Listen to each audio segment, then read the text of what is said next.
எல்லா வேதங்களும் சொல்லுகிறது ரத்தம் சிந்தலாமல் பாவ மன்னிப்பில்லை என்று. ரத்தம் சிந்துதல் இல்லாமல் பாவ மன்னிப்பில்லை என்று.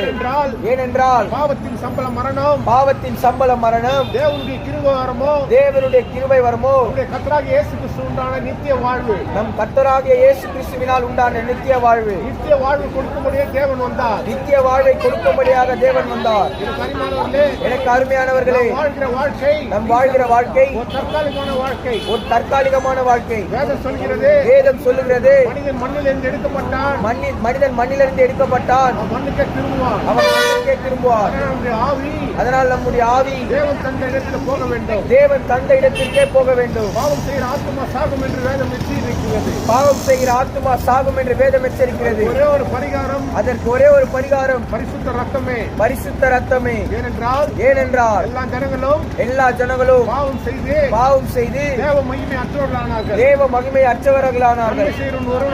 நன்மை செய்கிறவர் ஒருவராகிலும் இல்லை. தேவனை தேடுகிற உணர்வுள்ள இறுதி உள்ளவர் என்று தேவன் பார்த்தார். தேவனை தேடுகிற உணர்வு உள்ளவன் ஒருவன் என்று பார்த்தார். எல்லாரும் வழி விலகி ஏகமாய் கெட்டு போனார்கள். எல்லோரும் வழி விலகி ஏகமாய் கெட்டு போனார்கள். கெட்டு போன மாநிலங்களை மீட்கும்படியாக, கெட்டு போன மாநிலங்களை மீட்கும்படியாக அருள்நாதர் இயேசு மாநிலனாக வெளிப்பட்டார். அருள்நாதர் இயேசு கிறிஸ்து மாநிலனாக வெளிப்பட்டார்.